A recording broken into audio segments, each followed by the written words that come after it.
오늘 4월 첫 번째 주일 우리 하나님 주시는 말씀 신약성경 마태복음 5장 21절로 26절입니다. 신약성경 6페이지에 있습니다.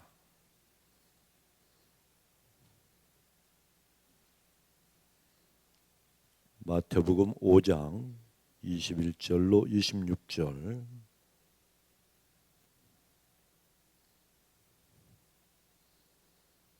찾으신 줄로 생각하고 우리 한 절씩 교독합니다.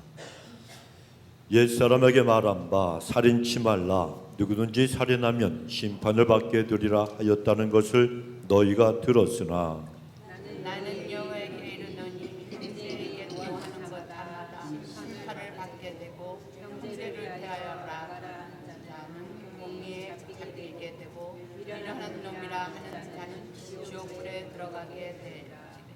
그러므로 예물을 제단에 드리다가 거기서 네 형제에게 원망 들을 만한 일이 있는 줄 생각나거든.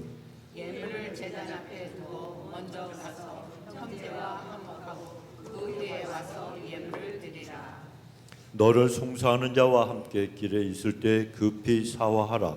그 송사하는 자가 너를 재판관에게 내어주고 재판관이 관예에게 내어주어 옥에 가둘까 염려하라. 진실로 내게 이르노니 내가 혹이라도 남김없이 다 갚기 전에는 결단코 거기서 나오지 못하리라. 아멘.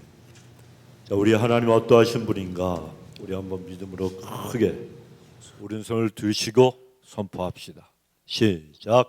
하나님은 엘샤다이, 하나님 전능하신 하나님, 문제보다 크신 하나님, 대적보다 크신 하나님, 하나님은 모든 것을 하실 수 있습니다. 여러분, 우리 하나님은 죄로 인해서 다 지옥에 가야 될 그런 인생들을 하나님께서는 구원하셔서 천국에 보내실 수 있는 그런 분이에요. 그러니까 우리가 이 땅에 살아있는 동안에 무엇인들 여러분 우리를 위해서 못하실 일이 뭐가 있겠습니까? 죽음도 극복하시고 승리하신 사망 권세 다 파하신 우리 주님을 찬양하시기 바랍니다. 2000년 전 우리 예수님께서 우리를 다 용서하시고 구원하시기 위해서 이 땅에 오셨어요. 이 땅에서 우리 예수님은 십자가에 달려 죽기까지 하나님의 뜻에 온전히 순종을 하셨습니다. 예수님의 십자가 위에서 사랑과 용서와 이 순종의 본을 우리들에게 보여주신 겁니다. 그리고 그 예수님께서 우리들에게 뭐라고 명령하십니까? 서로 사랑하라. 성경은 사랑이 최고라고 말씀합니다. 사랑보다 더한 것이 없어요. 왜? 하나님은 사랑이시기 때문에. 하나님은 사랑이시니라. 그런데 여러분, 우리 인간은 어떻습니까? 용서하고 사랑하고 격려하며 살기보다는 서로 시기하고 질투하고 그리고 미워하고 증오하며 다투고 싸우기까지 합니다. 제가 아는 선배 목사님이 계시는데 시카고에 계시는 분이에요. 근데 이 사모님이 친정이 굉장히 부자입니다. 한 달에 1,000억이 들어온다 그랬죠. 한번 말씀을 드린 적이 있었는데 그 큰오빠가 의사인데 의사 수입보다 1,000억이 한국에 아무리 유명한 의사요 큰 병원의 원장이라 그래도 여러분 1,000억 원 벌 수 있어요 없어요? 대답 안 하신 분들은 모르시는구나. 못해요 여러분. 어머니가 얼마나 부자였는지 동대문에서 포목상을 하셨댔어요. 그런데 돈이 생길 때마다 빌딩을 산 거예요. 거기서 들어오는 수입이 어마어마한 거예요. 그러니까 이 오빠가 의사 다 집어버리고 접어버리고 그거 관리하는 거예요. 그런데 그 어머니가 돌아가셔서 유산을 받았잖아요. 그런데 저 같으면은 그거 부스레기 하나만 조금만 받아도 만족할 것 같은데 그게 인간이 그게 아니에요. 욕심이 그게 아닙니다.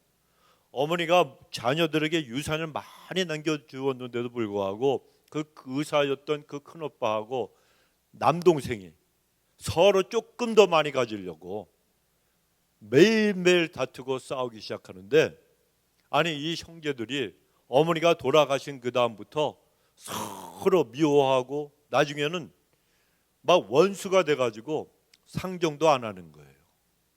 얼마나 여러분 그 사모님이 속이 썩었겠습니까? 형제간에 남동생과 그리고 오빠하고 막 왼수가 된 거예요. 그런데 여러분 집안에는요 누가 잘 들어와야 돼요? 여자 잘 들어와야 돼요. 여러분 남의 식구가 잘 들어와야 되는데 이 며느리들이 그러니까 올케죠. 올케들이 한 수 더 떠. 그러니까 완전히 집안이 풍기박산이 돼가지고 이 돈 때문에 싸움박질하기 시작을 했습니다. 그런데 나중에 이 남동생이 암에 걸렸어요.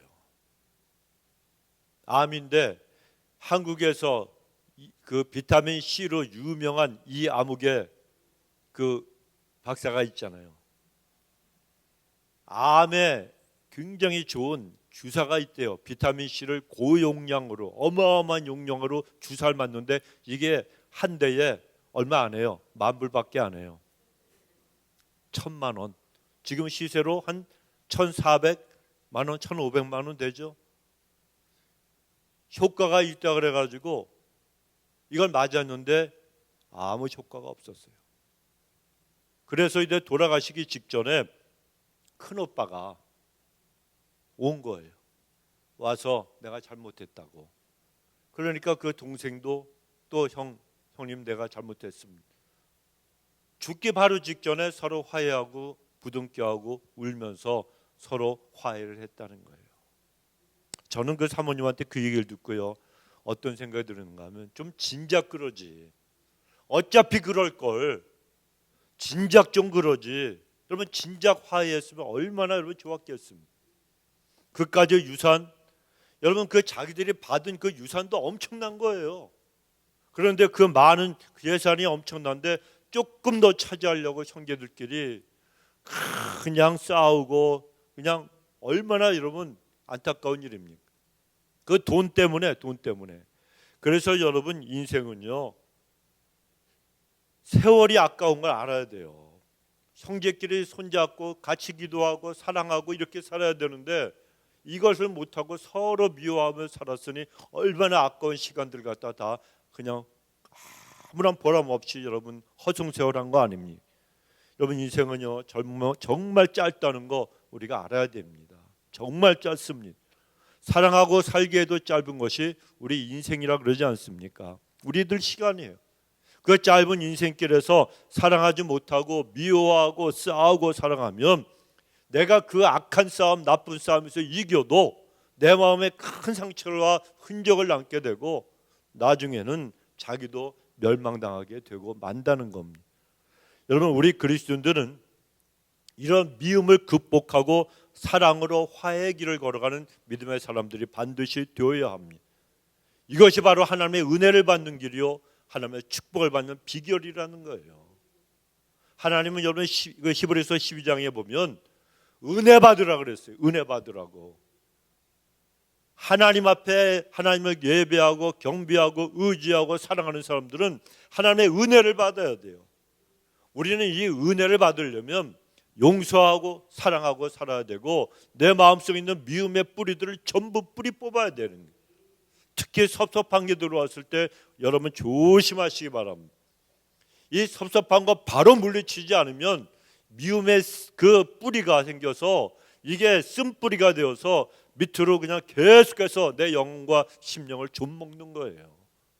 썩어져 가는 거예요. 내 심령이. 하나님과 내 사이가 가로막히는 거예요. 기도해도 응답이 안 되는 거예요. 시초가 뭡니까? 섭섭한 거예요. 섭섭한 거. 마귀가 여러분 얼마나 지혜로운데요. 처음부터 미워하는 마음 안 줍니다. 섭섭한 거 이거 하나 딱 섭섭한데 빨리 이걸 다 물리쳐야 되는데 물리치지 못하고 아니 그 사람이 왜 그랬지? 나중에는 그 사람이 어떻게 돼요? 그 인간이 왜 그랬지? 나중에는 그 놈이 왜 그랬지? 점점 마음이 깊어지고 상처가 깊어지니까 거기에서부터 쓴뿌리가 나니까 미움이 생기고 증오가 생기는 거예요. 그런데 여러분 우리는 하나님의 사람들이니까 하나님의 축복을 받고 살아야 될 거 아니에요. 그러니까 우리는 용서하고 미워하지 말아야 된다는 거예요. 여러분 사람이 누구를 미워하게 되면 마음속에 화가 생겨요. 분노가 쌓입니다. 그래서 우리 한국 사람들 화병이라 그러죠. 화병.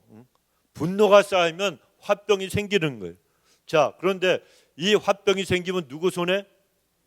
나만 손해예요. 나만 손해예요. 나를 아프게 하고 섭섭하게 한 사람은 몰라. 근데 왜 나만 속을 썩이고 나만 아픕니까?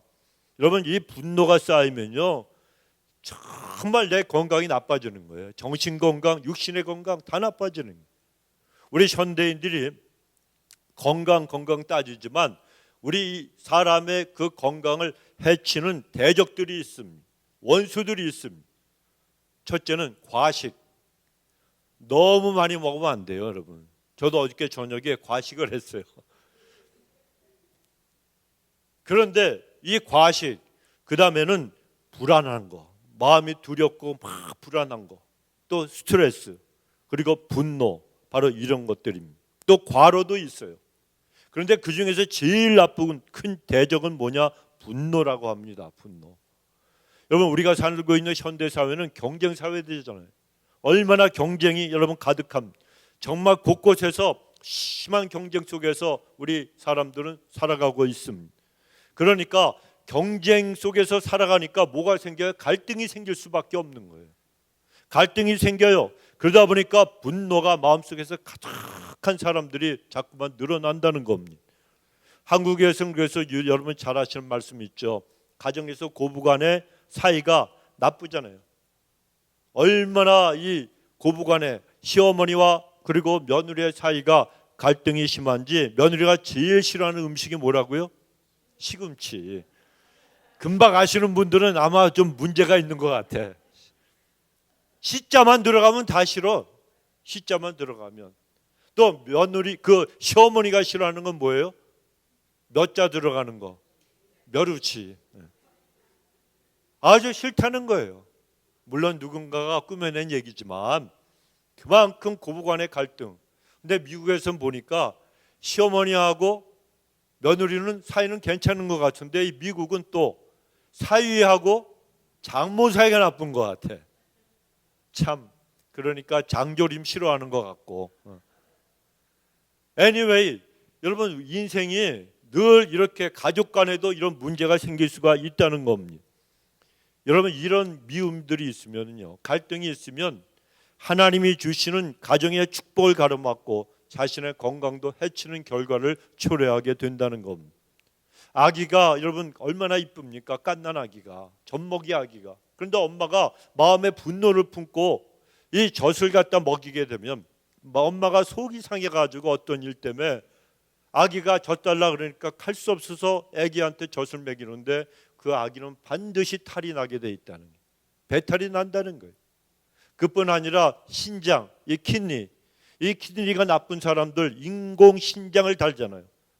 그런데 마음속에 분노와 미움이 있게 되면 이 인공 신장의 이 기계가 수명이 있는데 금방 닳아버리고 단축이 된다는 거예요.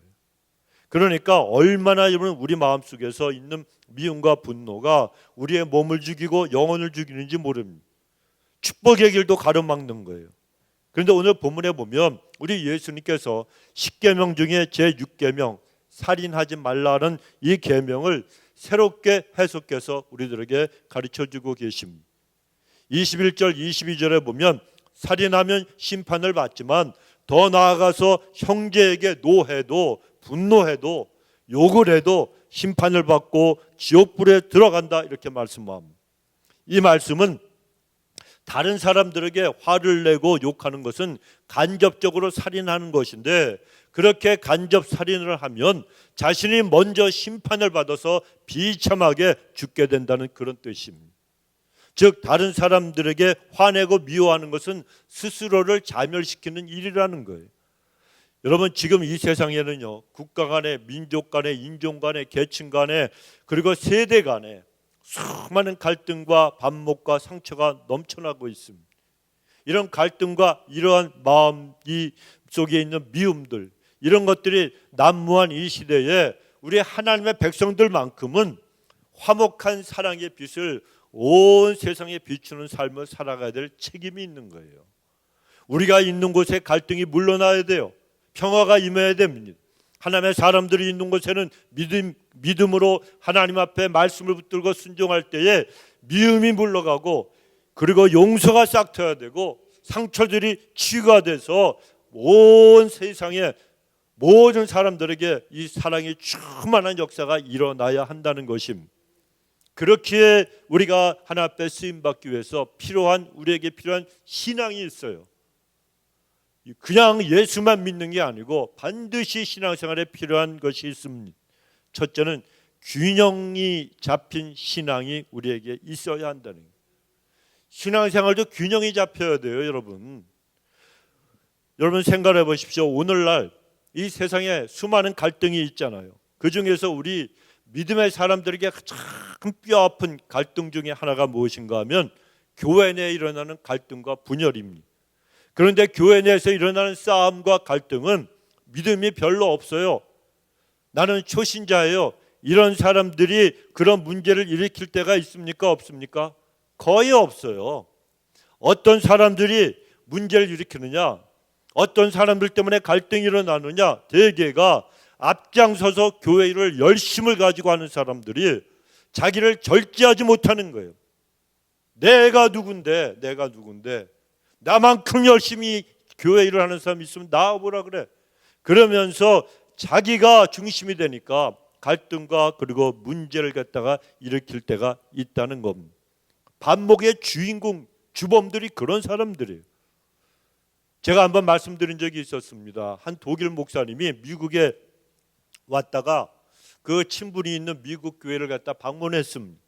그때 그 미국 목사님이 한 남자 교인을 갖다가 인사를 시키면서, 목사님, 이분은 우리 교회의 평신도 중에서 챔피언입니다. 1등 성도입니다. 이렇게 소개를 했다는 겁니다.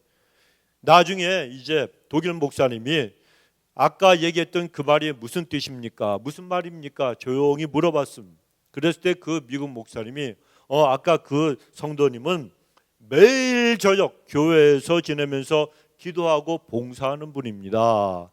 일주일 내내 저녁마다 교회에서 다 지내다시피 하고 살다시피 하니까 우리 교회에서 그분을 그렇게 부르고 있습니다 라고 대답을 했다는 거예요. 그러자 그 독일 목사님이 다시 물었어요. 그러면 그분은 와이프도 없고 자식도 없고 직장도 없습니까? 사회생활 안 합니까? 이렇게 물었습니다. 그랬더니 그 미국 목사님이 아니요, 물론 가족도 있고요, 그리고 직장도 있습니다, 사회생활도 합니다, 이렇게 대답을 했다는 거예요.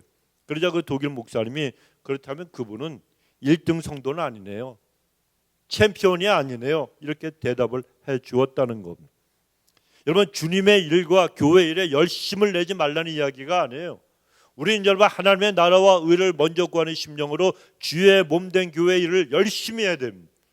최선을 다해서 해야 됩니다. 그런데 모든 일에 균형 잡힌 생활을 하라는 거예요.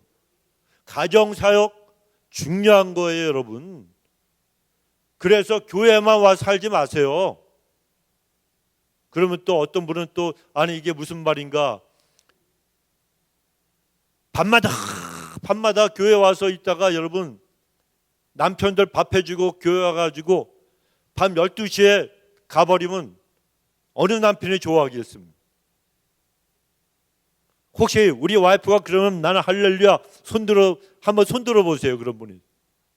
저라도 싫어요. 저라도 우리 와이프가 저 밥 해주고 그리고 그냥 교회 와갖고 계속 있다 가는 거 저도 싫어요. 저는 좋아요. 저는 교회 자주 와서 처리하고 자주 자요. 근데 제가 하면 괜찮은데 와이프가 하면 싫어. 여러분, 가정생활에도 교회 생활에도 이 균형을 맞춰야 돼요. 맞춰야 되는 거예요. 그러니까 너무 여러분 그렇다고 뭐 새벽 3시 반부터 오시는 분도 있어요. 그럼 목사님이 균형 맞추라고 그랬으니까 난 새벽 예배 안 하고 7시부터 오겠어. 정거사님, 그러면 큰일 납니다. 과부잖아요, 과부. 사회생활 안 하잖아. 직장생활 안 하시잖아요. 그러면 하나님 앞에 나와서 기도하실 시간도 많이 가지시면 좋은 거예요. 그런데 그런 게 아니고 직장생활 해야 되죠. 또 돌봐야 될 사람들이 있죠. 자식들이 있죠. 그러면 어떻게 돼요? 자식들을 돌보고 가정생활도 해야 되고 제일 집에서 큰 아들 누구예요? 남편들도 돌봐야 될 거 아니에요, 여러분. 여러분, 제가 남편이고 늙어가다 보니까 마누라가 없으면 아무것도 못하겠더라고. 갈수록 이상해져. 뭘 찾아도 분명히 거기 있는 것 같은데 찾으면 내 눈에는 안 보이는데 와이프가 거기 있잖아요. 그런데 가서 보면 다시 가서 보면 있어. 이거 참 무슨 조화인지 모르겠어요. 여러분, 우리 인생은요, 가정생활, 교회생활, 직장생활 조화롭게 해야 된다는 겁니다. 균형이 있어야 됩니다. 그러기 위해서 필요한 것이 뭡니까? 절제라고 하는 절제할 줄 알아야 돼요. 절제가 없으면 내가 중심이 되어서 하는 그 열심히 지나쳐서 교회와 그리고 가정과 사회, 직장에 반목을 일으킬 수가 있다는 것입니다. 여러분, 배도 침몰할 때 보면요, 완전히 물속에 가라앉아 버린 그 침몰한 배는 다른 배가 항해하는 걸 갖다가 방해합니까? 방해하지 않습니다. 안 하잖아요. 밑에 쭉 가라앉아 버렸으니까. 그런데 반쯤 침몰했어요. 이만큼 반이 물 위에 솟아 있어요. 그러면 그 배는 다른 배들의 항해를 갖다가 방해를 하게 된다는 거예요. 마찬가지로 어설픈 지식, 무절제한 모습, 이런 것들은 교회나 직장 같은 공동체 전체를 어렵게 만들 수가 있다는 것입니다. 그래서 때때로 큰 소리를 내고 외치는 것보다는 침묵하는 것이 더 중요하고, 툭하면 앞으로 나서는 것보다도 절제하는 것이 더 필요할 때가 있다는 겁니다. 그러므로 그리스도인들이 자기가 속한 교회나 직장 같은 공동체에서 침묵과 절제의 미를 살려가면서 사력 있게 행동을 하면 반목과 미움의 벽이 무너지고 하나님의 은혜도 넘치게 될 줄로 믿습니다. 두 번째로, 우린 여러분 입술로만 믿습니다 해서 되는 게 아니에요. 우리는 지식도 있어야 돼요. 지식 있는 신앙이 필요하다는 겁니다.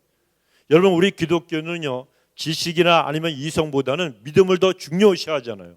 믿음을 더 중요시합니다. 그러나 그것이 인간의 지성을 무시하거나 이성을 무시하라는 말이 절대로 아닙니다. 지성과 이성으로 추구할 것은 추구하되 그 위에 믿음과 은혜를 더해가야 되는 거예요. 이런 생각을 해보십시오. 신앙이 있고 과학이 있어요. 그런데 신앙과 과학은 서로 반목하는 관계가 아니라는 겁니다. 과학은 어떤 사실을 설명하는 데 있어서 신앙보다 훨씬 더 유리하고 더 낫습니다. 그러나 신앙은 과학적인 사실을 지혜롭게 수용할 수 있다는 그런 면에서는 과학보다 훨씬 더 나은 거예요. 자, 그런데 성경적인 지혜가 과학 지식의 한계를 뛰어넘잖아요. 하나님이 천지를 창조하시느니라. 하나님께서 모든 걸 말씀으로 창조하셨어요. 이게 과학으로 증명이 돼요, 안 돼요? 안 되는 거예요. 하나님이 흙으로 아담을 만드셨어요. 이게 과학으로 증명이 됩니까, 안 됩니까? 증명할 수 있는 과학자가 없다니까. 그건 하나님이 과학적으로 만드신 거예요. 그런데 이걸 알고 깨닫고 이해하고 증명할 수 있는 과학자가 없는 거예요. 제가 로켓을 타고 달나라 한번 가봤더니 꿈에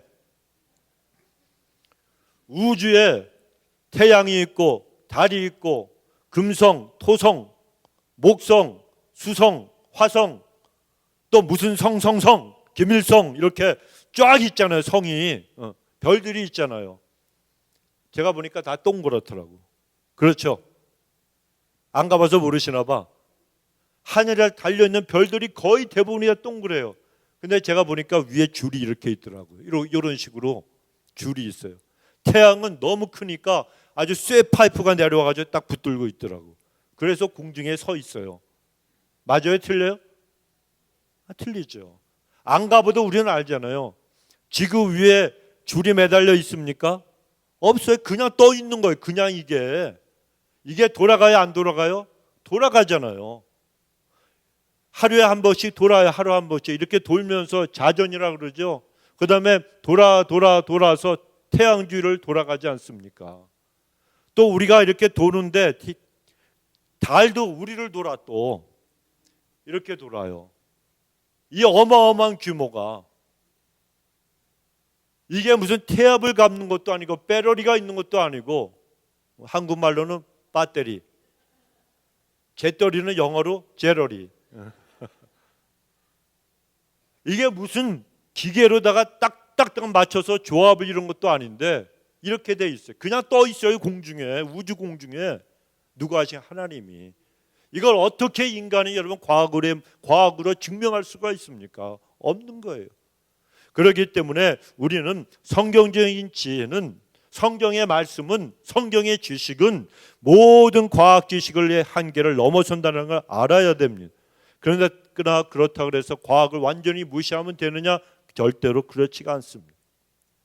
여러분, 과학자가 처음에 과학의 문턱에 들어서면, 과학에 입문하게 되면 과학 때문에 신앙을 버리는 경우가 굉장히 많습니다. 하지만 과학에 깊이 들어가다 보면 과학 때문에 다시 신앙을 찾게 됩니다. 현대과학이 풀 수 없는 일들이 얼마나 많이 있습니다.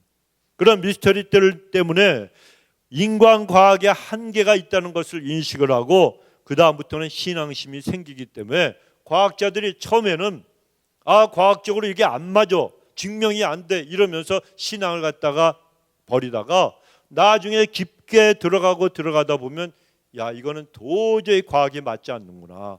이걸 깨닫고 다시 하나님께로 돌아온다는 것입니다. 특히 우주 전체를 갖다가 이 관찰하고 연구하고 있는 천문학자들 치고 무신론자들은 없다 그러잖아요. 거의 대부분이 99.9% 이상의 이 우주 전체를 공부하고 연구하는 학자들은요 전부 크리스찬이라는 거예요. 이거는 그냥 있을 수가 없는 거다. 어떻게 우연히 지구가 생기고 우연히 공중에 떠 있고 우연히 자전과 이 공전을 하고 지구가 또 기울어져 있잖아요. 그럼 우리도 이렇게 기울어져야 되는데 아니잖아요. 이 지구가 우주에서 보면요 엄청나게 빨리 돌아간다는 거예요. 그러면 우리가 돌리면은 밖으로 날아가야 돼요? 안 날아가야 돼요? 날아가야 되잖아요. 안 날아가잖아요. 도저히 이런 거는 말이 안 된다는 거예요. 누군가가 창조주 하나님이 계셔서 그분이 다 만드셨구나. 이걸 깨닫게 된다는 거예요. 그래서 여러분 과학도 여러분 중요하지만 정말 중요한 건 성경의 지식인데 이 놀랍고도 오묘하신 하나님의 능력을 보면 그리고 모든 그 우주의 질서를 보면 그들이 하나님의 존재를 인정하지 않을 수가 없다는 겁니다. 그러므로 우리에게는요 기도하는 골방도 필요합니다. 여러분 기도하는 골방을 꼭 여러분 하나 앞에 은밀하게 기도하는 그 방을 하나씩 마련해 놓고 계시라 그랬죠. 제일 좋은 게 어디라고요? 옷장 안에. 옷장 안에 여러분 들어가셔서 거기다가 방석 하나 깔아놓고 문 닫으면 옷들 때문에 방음이 돼요? 안 돼요? 소리가 줄어들어요. 아무리 크게. 그러니까 남편이 지금 자기를 갖다가 욕하면서 기도하는 거 못 들어. 걱정하지 마세요. 이 기도의 골방이 반드시 있어야 되는 거예요. 하나님 앞에 은밀하게 기도하는 하나님과 나 사이에서만이 교제할 수 있는 이 아름답고 이 귀하고 가장 세상에서 복된 이 시간을 여러분 우리가 하나님 앞에 드릴 수 있는 이 은밀한 기도의 골방이 집집마다 있어야 되는 거예요. 하나님 나는 원룸인데요. 화장실 가서 기도하세요 여러분. 우리 집사람은 화장실 가서 기도해요. 거기에 이렇게 방석이 이런 방석이 하나 있어요. 괜찮아요 여러분. 수세식인데 어때? 푸세식도 아닌데. 누구나 여러분 하나님 앞에 이런 자기가 기도하는 그 자리가 있어야 된단 말이에요. 이런 은밀하게 기도하는 기도의 골방뿐만이 아니고 우리는요 하나님 앞에서 성경을 갖다가 깨닫고 공부하고 또 이 모든 지성을 갖다가 개발할 수 있는 공부방도 필요하다는 거예요. 그냥 손만 놓고 무조건 믿습니다. 이건 조영기 목사님 한 분만 하시면 돼. 그러니까 여러분 성경을 갖다가 지식을 갖다가 쌓기 위해서 또 내가 세상 공부도 좀 해야 될 거 아닙니까?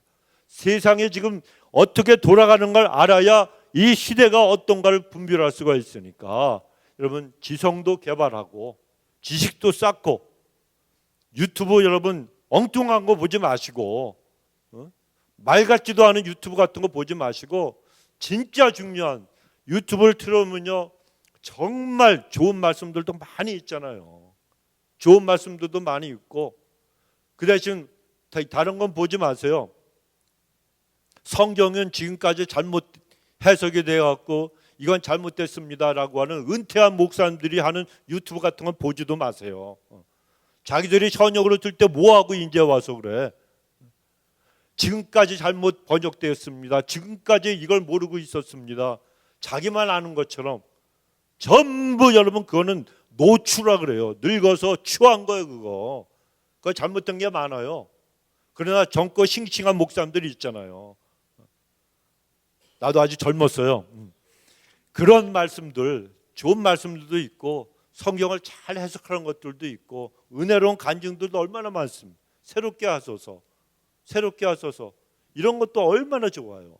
이런 걸 보시면서 은혜를 받으시고 또 그 유튜브에 찬송가, 복음성가 얼마나 은혜로운 것들이 많이 있습니다. 그냥 틀어놓으세요. 쫙 틀어놓으면 은혜가 되는 거예요. 또 이따가 남진 얘기도 좀 하겠지만 남진 노래 듣지 마시고 클래식을 틀으세요 여러분. 클래식을 틀어보면 머리가 맑아져요. 클래식이 뭐냐고요? 고전 음악이에요. 모차르트, 이런 슈베르트, 브라함스, 바하는 좀 무거워 음악이. 그런데 모차르트 음악 같은 걸 듣고 그럼 쇼팽 이런 사람 들으면요 마음을 가볍게 하고 머리가 맑아져요. 좀 그런 것들 좀 들으시기 바랍니다. 맨날 두만강, 미워도 다시 한번 이런 거 들으면요 첫사랑밖에 생각이 안 나. 잃어버린 첫사랑 지금 찾아가서 뭐 하려고 다 잊어버리시고 우리의 사랑은 예수님밖에 없어요. 그러니까 주님을 위해서 살아가고자 하는 마음으로 여러분 그런 클래식 들으시면 머리가 맑아지고요 사람이 정신이 새로워져요. 그리고 지혜가 생겨요. 두만강 들으면요 맨날 두만강 속에 빠져 죽고 싶어. 이거밖에는 생각나는 게 없어요. 이게 중요한 거예요 여러분. 압록강 불러도 마찬가지고 한강 불러도 마찬가지예요. 첫사랑 잊어버렸는데 떠나갔는데 왜 실현당한 것만 생각하고 여러분 인생이 그렇게 살기에는 너무 짧다는 거 우리가 알고 하나님 앞에 여러분 우리는 마음을 여러분 가다듬고 살아가야 됩니다. 세 번째로 우리에게 필요한 것은 희생하며 용서할 줄 아는 그런 신앙이 반드시 있어야 되는 거예요. 어디에 가든지 여러분 반목하고 갈등이 일어나는 원인은 대개가 자기 중심적이기 때문에 그렇다는 겁니다. 정말 부끄러운 이야기지만 우리 한국의 기독교계에는 수많은 교단과 교파들이 있습니다. 한국 기독교 초기 시대에는 교단과 교파가 그렇게 많지가 않았습니다. 그런데 오늘날 한국 교계에 그렇게 수많은 교단 교파가 생기게 된 이유 무엇인가 하면 저마다 우리 교단이 우리 교파가 정통 보수 신앙이야 이걸 내세우면서 교단끼리 교파들끼리 화목을 추구하지 못하고 맨날 자기들이 최고고 자기들이 옳다고 주장하기 때문에 그런 일들이 벌어지는 거예요. 그러나 진짜 정통 보수 신앙은요 성경의 진리에다가 화목과 화해의 정신을 갖다 더해서 성숙해진 신앙, 이것이 정통 보수 신앙입니다. 순복음, 장로교, 감리교, 성결교 할 거 없어요. 다 똑같습니다. 이런 성숙함이 없이 자기들만이 저마다 예수님을 잘 믿는 보수 신앙이라고 자기들을 내세우면서 서로 싸움박질하면 얼마나 창피하고 수치스러운 일입니까? 이 일에 중심된 자들이 누굽니까? 목사들이에요. 주의 종들이에요. 하나님 앞에 어리석고 미련하고 미성숙한 인격과 신앙을 가졌기 때문에 한국 기독교계가 갈기갈기 찢어져 가지고 교단 교파가 100개가 넘어. 그러니까 그중에서 이단도 세상에서 제일 많은 게 한국이에요. 자칭 예수님이 제일 많어. 이단이 제일 많은 게 여러분 한국입니다, 여러분. 그러니까 왜 그런 일들이 벌어지겠습니까? 나 중심으로 살기 때문에. 자기들만이 옳다는 거예요. 아니에요, 여러분. 한국의 한 가정에 아주 심각한 이런 고부 갈등이 있는 집안이 있었어요. 문제는 그 시어머니가 며느리를 너무너무 구박을 하는 거예요. 이것이 갈등의 원인이었다는 거예요.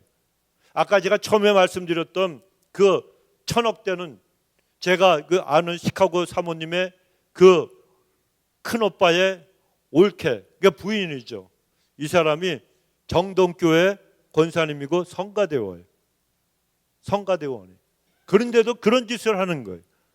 그런데 지금 그 말씀드린 그 집안은 또 문제가 시어머니가 며느리를 너무너무 구박하는 게 갈등의 원인이었는데, 시어머니는 어느 교회 권사님이고 며느리도 교회 나가는데 집사님이에요. 그런데 사람 맨날 싸우니까 어머니가 너무너무 며느리를 갖다가 구박하는 거예요. 사람 취급도 안 하는 거예요. 그러니까 그 아들이 고부간의 갈등을 보고 교회 교자도 떠올리기 싫어서 교회를 안 나가는 거예요. 다니다가 안 나가. 그러니까 어느 날 며느리가 시어머니에게 하소연을 했어요. 어머니, 제가 도대체 무엇을 잘못했습니까? 교회 다니시면서 우리가 이러면 남들이 어떻게 생각하겠어요? 이렇게 얘기를 한 거예요. 그랬더니 그 시어머니가 말하기를 일 없다. 일 없다는 거예요. 나는 하나님과의 관계만 바르면 다 돼. 정말 말 같지 않은 말을 한 것이고 안타까운 그런 모습입니다. 저는요, 지금까지 제가요 생긴 건 이래도 제가 5대째 예수 믿는 사람이에요. 나를 무시하지 마시기 바랍니다. 우리 집안에 순교자가 둘이 있어요. 그런데 어떻게 된 집안인지 한 사람도 목사를 갖다 안 하려고 그래. 내 위에도 그렇고 저 때도 그렇고. 그래서 제가 자원하는 마음으로다가 그냥 내가 주님을 위해서, 내가 집안을 위해서 목사가 됐으면 얼마나 좋겠어요. 나도 싫었어, 목사 되기가. 너무 세상에서 이 나가는 게 좋았기 때문에 그게. 그런데 하나님이 야, 하나님 있어야 되지 않겠느냐 니네 집안에. 그래갖고 코를 깨가지고 할 수 없이 목사가 된 사람이에요. 목사가 안 되면 교회도 주일날 안 나올 것 같으니까. 제가 여러분 목사가 됐는데 주일날 교회 주일 성수 안 할 수 있어요, 없어요? 없죠. 교회 나와야 될 거 아니에요. 그런데 이 시어머니가 일 없다는 거예요. 나는 하나님과만 내가 올바르면 된다. 근데 제가 목사가 돼서 목회를 하고 보니까 저는요, 내가 하나님과의 관계만 바르면 된다 이렇게 큰 소리 치는 사람들 치고 정말 하나님과의 관계가 올바른 사람은 한 사람도 내가 본 적이 없어요. 절대로 그런 사람은 한 명도 없습니다, 여러분. 자기의 십자가를 지고 다른 사람과의 관계도 바르게 하려고 하는 사람이 하나님과의 관계도 올바르게 되는 거예요. 하나님과의 관계가 올바르지 못하니까 다른 사람과의 관계도 올바르지 못하게 되는 거예요.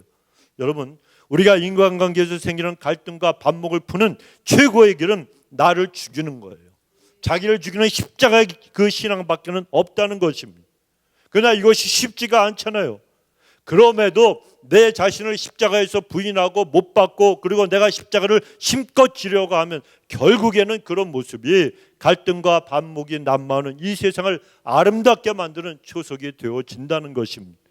여러분, 우리 하나님은 우리가 십자가를 지는 삶을 통해서 다른 사람들과 화평한 삶을 살아가라고 우리에게 명령하고 계십니다.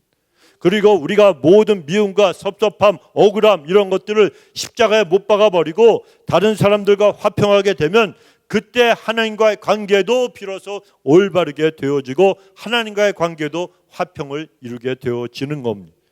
오늘 본문의 23절, 24절에 보면 예물을 제단에 드리다가 거기서 내 형제에게 원망 들을 만한 일이 있는 줄 생각나거든 예물을 제단 앞에 두고 먼저 가서 형제와 화목하고 그 후에 와서 예물을 하나님 앞에 드리라 이렇게 말씀합니다. 여러분, 이것은 부탁이나 권면이 아닙니다. 화목하라고 하시는 주님의 명령이라는 거예요. 명령이라는 거예요. 예배는 성도에게 가장 중요한 일이잖아요.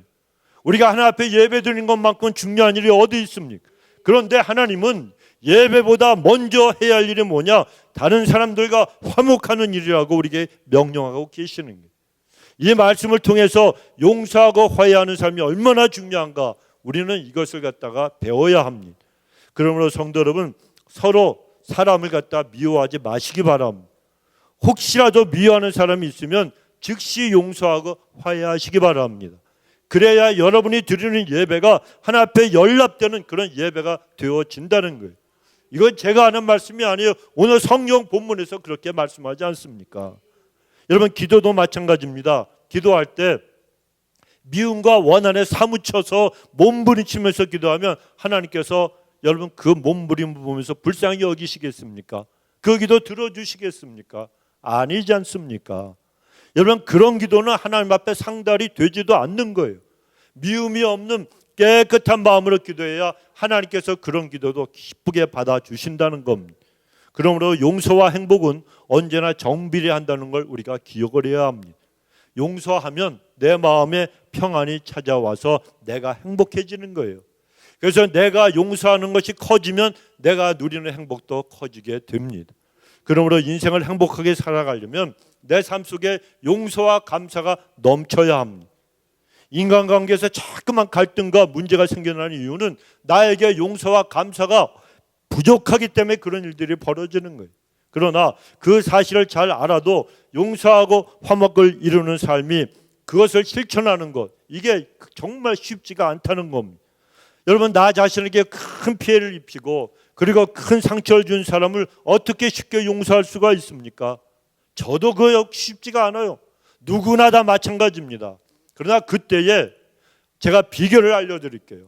무릎을 꿇고 나 자신의 상처와 좌절을 하나님께 아뢰야 합니다. 여러분, 아픈 거, 속상한 거, 억울한 거 막 그냥 욕이 나오고 막 이걸 그냥 갈아서 마셔도 속이 시원하지가 않은 거예요. 이런 일들을 갖다가 내 감정을 그냥 다 갖고 오세요. 그 누구한테? 십자가 달리신 우리 주님 앞에 다 내려놓고 하나님 앞에 아뢰십시오. 일르세요. 이 전화를 들고서 아무개가 나한테 이런 짓을 했어. 이 기쁜 소식 온 세상에 전해봤자 소용없어요. 여러분, 내가 입을 벌리면 속이 좀 시원한 것 같습니까? 그러나 우리는 진짜 예수님을 믿는 하나님의 백성이라면 그 다음에 뭐가 몰려와요? 후회가 몰려오게 돼 있고, 마귀가 여러분 누르는 죄악이 그냥 내 인생이 짐이 되어서 내 마음을 옥주고 그리고 내 심령과 영혼을 갖다가 꽉 짓누르는 거예요. 그렇지만 우리가 이것을 사람에게 아뢰지 않고 하나 앞에 갖고 나와서 내 솔직한 감정을 다 토로해 보면은 이 미워하는 마음, 억울해서 속상한 마음, 그리고 용서하라고 하셨지만 아직도 용서하지 못하고 있고, 또 용서하고 절대로 용서하고 싶지 않는 내 마음조차도 다 하나 앞에 고백하시기 바랍니다. 그리고 지금 성령님이 나에게 뭐라고 말씀하시고 인도하시는가 조용히 그때부터는 기다려 보시기 바랍니다. 그러면요, 참 놀랍고도 신비한 일이 우리 영혼 속에, 심령 속에 일어나게 됩니다. 그렇게 미움이 가득 차고 내 감정이 너무 그 분노로 차 있는데도 불구하고 갑자기 마음이 누그러뜨려지면서 나를 아프게 한 그 사람이 그런 말을 하고 그런 짓을 한 그 어떤 사정이 있을 것 같다라고 하는 내 마음속에 이해심이 생기면서 점점 내 마음이 녹아져 가는 거예요. 그러고 나서 용서하기가 쉬워집니다. 그러면은 그 순간 섭섭함과 미움과 분노에서 내가 해방이 되고, 그때부터 하나님의 축복과 은혜의 역사가 나타나서 원수 같은 그 미워하는 사람으로 인해서 잃어버린 것보다도 내가 더 많은 은혜와 축복을 갖다가 얻을 수 있게 됩니다. 또 그러한 체험을 통해서 우리는 더 큰 감사를 갖다가 드릴 수가 있고, 결국에는 나에게 상처를 안겨준 그 사람을 위해서 진심으로 기도할 수 있게 되는 거예요. 그리고 알고 보니까 나에게 상처를 준 바로 그 사람이 하나님께서 나를 축복하시기 위해서 사용하신 도구였다는 사실을 비로소 그때 깨닫게 되는 거예요. 여기까지 가야 원수를 사랑하고 용서하면 축복받는다, 이 말씀을 비로소 이해할 수 있게 되는 것입니다. 그러므로 여러분, 이제 문제가 생기면 더욱 용서와 감사를 다짐하고 인간관계에서 맺혀진 것 먼저 푸는 우리 성도님들 되시기 바랍니다. 그러면 하나님께서 반드시 은혜와 축복을 여러분에게 더해 주실 것입니다. 성도 여러분, 우리가 인생을 완벽하게는 못 살아도 미움과 증오로 인해서 축복의 흐름이 막히는 인생에 살면 얼마나 여러분 안타깝습니까? 그러므로 항상 용서하고 항상 감사하라고 하시는 하나님의 명령에 순종하시고, 나에게 아픔을 주었다든지 아니면 나 자신과 반대 입장 그런 것을 취하는 사람이 있더라도 미워하지 마시기 바랍니다. 마음은 여러분 우리가 하나 앞에 들어가 있는 사람들 아닙니까? 그러니까 이 미움이라고 하는 것은 영혼과 하나님께 대한 우리 마음을 상하게 하고, 그리고 육신과 인간관계를 파괴하고, 그리고 우리를 향한 하나님께서 그 사랑을 갖다가 늘 부어주시길 원하시지만 하나님이 침묵하게 만드는 것이 우리가 용서하지 못하고 간직하고 있는 미움이라는 거예요. 이 모든 갈등을 보면 손바닥도 마주쳐야 뭐가 나요? 소리가 나는 거예요. 맞아요. 인간의 모든 갈등을 보면 대개 양쪽에 다 조금씩은 다 흠이 있습니다. 그래서 이것을 인정해야 우리가 용서가 쉬워지는 거예요. 그리고 더 나아가서 내가 정말 잘못한 것이 하나도 없는 것처럼 여겨져도 본문의 말씀처럼 먼저 내가 화해하고 나서야 하나님께서 비밀스러운 축복의 문도 열어주신다는 거예요. 그러므로 미워하는 사람이 있으면 여러분 지금 용서하시기 바랍니다. 쑥스러워서 찾아가기가 힘들면 마음으로도 먼저 하나님 앞에 온전히 용서할 수 있도록 도와달라고 기도하시고, 내 마음으로 용서해서 내가 하나님 앞에 나가기에 합당한 그런 하나님의 백성이 되시기 바랍니다. 여러분 미움과 욕망이 끌어버리는 들끓는 그런 마음을 가지면 우리가 드리는 예배가 연락될 수가 없고, 불화의 장벽을 쌓고 남을 해치는 손을 가지면 내가 아무리 기도해도 응답이 없고, 세상의 화려한 불빛에 길들여진 그 눈을 우리가 갖게 되면 하나님의 눈을 우리는 그런 눈으로 볼 수도 없다는 것입니다. 여러분 하나님의 얼굴을 뵐 수 없고 하나님의 눈을 볼 수 없는 눈, 무슨 소용이 있습니까? 그래 마음을 깨끗하게 비우고 만들어야 비로소 그 마음에 하나님의 은혜의 선물이 고이게 되는 거예요. 여러분 그러므로 우리 성도님들 어찌하든지 항상 화평을 이루는데 여러분 최선을 다하시고, 교회 생활에서도 최대한 화평을 추구하시기 바랍니다. 직장에서든지 또는 어디에 가든지 트러블 메이커가 아니고 무슨 메이커? 피스 메이커. 여러분 그런 분들이 되셔야 되지 않겠습니까? 봉사도 중요하지만 봉사보다 더 중요한 것이 바로 화평을 이루는 삶입니다. 그러면 늘 평화를 앞세우고 겸손하게 그리고 은밀하게 봉사하시기 바랍니다. 어떤 사람들은 정의를 내세우겠다고 하면서도 심한 언쟁으로 화평을 깨뜨리는 사람들이 있어요. 그런 모습은 여러분 정의를 세우려고 하는 마음에서 나온 것이 아니고 대개가 보면 자기의 욕심에서부터 나온 경우가 대부분이라는 거예요. 그런 정의감은 다른 사람에 대한 미움으로 변질되기가 너무나도 쉬운 거예요. 여러분 우리는 사랑하고 살아야지 미워하며 살면 안 되는. 그래서 아까 말씀드렸죠. 남진의 미워도 다시 한번, 그 가사 아십니까? 이 생명 다 바쳐서 하는 거. 저는 어렸을 때 이런 걸 한번 들은 적이 있어서 제가 찾아봤어요. 찾아봤더니 이 생명 다 바쳐서 죽도록 사랑했고, 순정을 다 바쳐서 믿고 또 믿었건만, 믿고 또 믿었대. 그런데 말없이 가는 길에 미워도 다시 한번. 야, 정말 실현당한 거 아닙니까? 첫사랑한테 차였습니다. 그런데도 불구하고 그 첫사랑을 잊지 못해서 어떻게 해요? 미워도 다시 한번. 인간끼리 남녀간의 이성간의 사랑도 여러분 차이고 아픔을 당했어도 미워도 다시 한번 그러는데, 우리는 여러분 예수님을 사랑하는 사람들인데 다른 사람들이 아무리 미워도 다시 한번 그래야 될 거 아니에요. 그런 사람들보다 더 나아야 되지 않을까? 남진 씨가 장로님 아닙니까? 그죠? 아마 그 남진 장로님이 그럴 거예요. 내가 다 이 선견 지명이 있어서 그런 노래 불렀다고. 아마 제 이 인터넷으로 동영 이걸 유튜브로다가 오늘 설교를 혹시 그 남진 장로님이 들으면 자기한테 돈 내라 그럴지 모르겠어요. 여러분 미워도 다시 한번. 그러나 누군가를 미워하면 여러분 우리에게는 큰 시련이 닥치고 중한 병에 걸릴 수도 있다는 거예요. 다시 한번 생각해 보세요. 인생이 얼마나 짧습니까? 시편 39편 4절 이하에 보면 다윗이 하나님 앞에 간절하게 기도하고 간구합니다. 여호와여, 나의 종말과 연한이 언제까지인지 알게 하사 내가 나의 연약함을 알게 하옵소서. 주께서 나의 날을, 나의 생애를 한 뼘 길이만큼 되게 하사. 어떻게 해요? 한 뼘이라는 거예요. 한 뼘 길이만큼 되게 하심에 나의 일생이 주 앞에는 없는 것 같사오니, 티끌 같다는 거예요. 아무것도 아니라는 거예요. 사람이 그가 든든히 서 있는 데에도 진실로 모두가 다 허사뿐이다. 진실로 각 사람은 그림자같이 다니고 헛된 일로 소란하며 재물을 쌓으나 누가 거둘는지 알지 못하나이다. 주여, 이제 내가 무엇을 바라리요? 나의 소망은 주께만 있나이다. 우리 성도님들, 한 뼘밖에 되지 않는, 한 뼘 길이밖에 되지 않는 이 짧은 인생길에서 늘 하나님께만 소망을 두시고 상처받은 일, 억울한 일, 이런 일들을 당하더라도 마음에 품지 마시고 미워하지 마시고 용서하는 신앙인들이 되시기 바랍니다. 우리는 용서하는 것만이 사는 길입니다.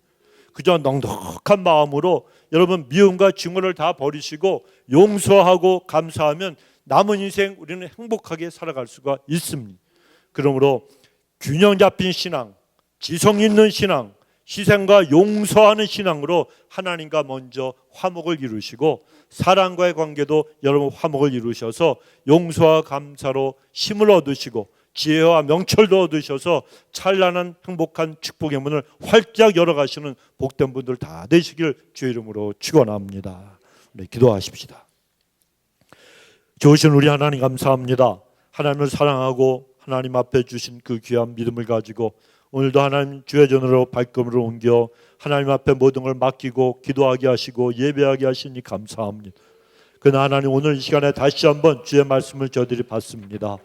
용서하고 미워하지 말고 주의 사랑을 받았으니 그 사랑으로 많은 이들을 유익하게 하는 일에 쓰임받는 자들이 되라고, 용서하고 사랑하는 것이 우리의 삶에 큰 축복이 임하는 비결이라고 말씀하시니 하나님의 말씀에 순종함으로 하나님 행복한 삶을 살 수 있도록, 행복한 신앙생활을 할 수 있도록 저희들을 붙들어 주옵소서.